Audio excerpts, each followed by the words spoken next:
The Mykolaiv city, which is a dozen kilometers away from the front line, is being daily attacked by the Russian occupiers using artillery. The enemy fires at the residential sector. Yesterday we were sweeping shell fragments over here. They flew in from there, and the glass here fell down on us. And today we had just begun to install the frames when another missile flew in. An explosion. There was nothing. No whistling, just nothing. We couldn't hear anything. Neither the arrivals of the missiles nor the whistle from them. There was nothing. The explosive wave went in that direction, as we think. 3 houses were hit by the shelling, ours and our neighbors. It was from that side yesterday, but today, oddly enough, God spared us. More than 90% of the Avdiivka city's infrastructure has already been damaged by the Russian shelling. Avdiivka coke and chemical plant has been under the aimed fire since the beginning of hostilities for all 8 years.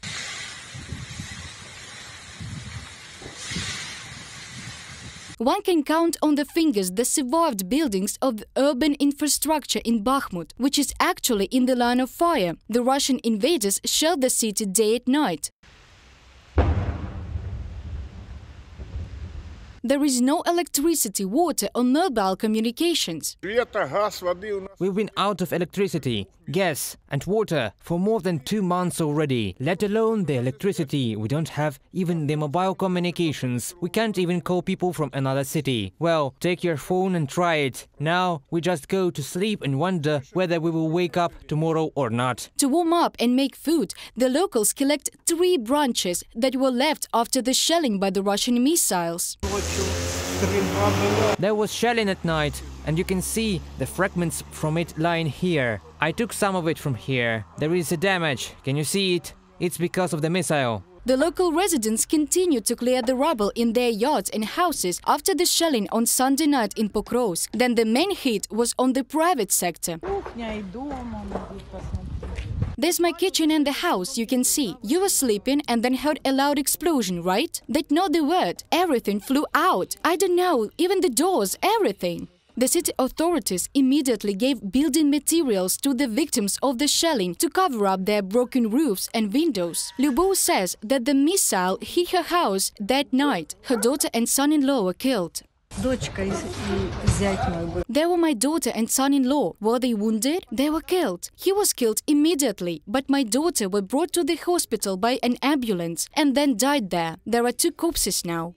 A Russian missile flew right into the Donetsk Regional Perinatal Center on Monday night and completely destroyed the admissions department. The doctors had been providing assistance to women in labor from the frontline settlements here until the end of February. All what is left of the waiting rooms is a pile of bricks.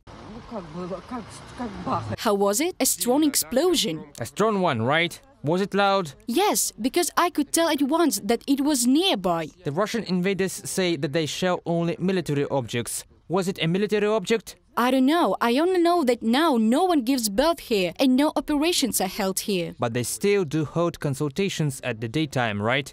During a large-scale counteroffensive, the armed forces of Ukraine have liberated the village of Bohorodichne in the Donetsk region. This was reported by the Donetsk Regional Military Administration. They have showed the extent of the destruction caused by the Russian shelling. The village is located on the border with the Kharkiv region, and it had been occupied by the Russian army. During the occupation of Bohorodichne, only 2 local residents remained there, Mykola and his 93-year-old mother.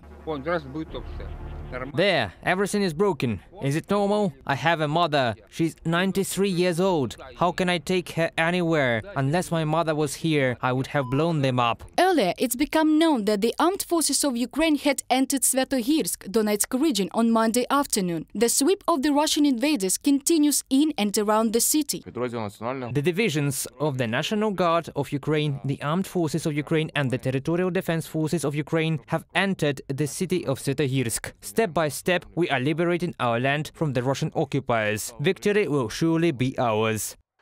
Reported by Diana Kolesnik, Olena Gramova, UATV News.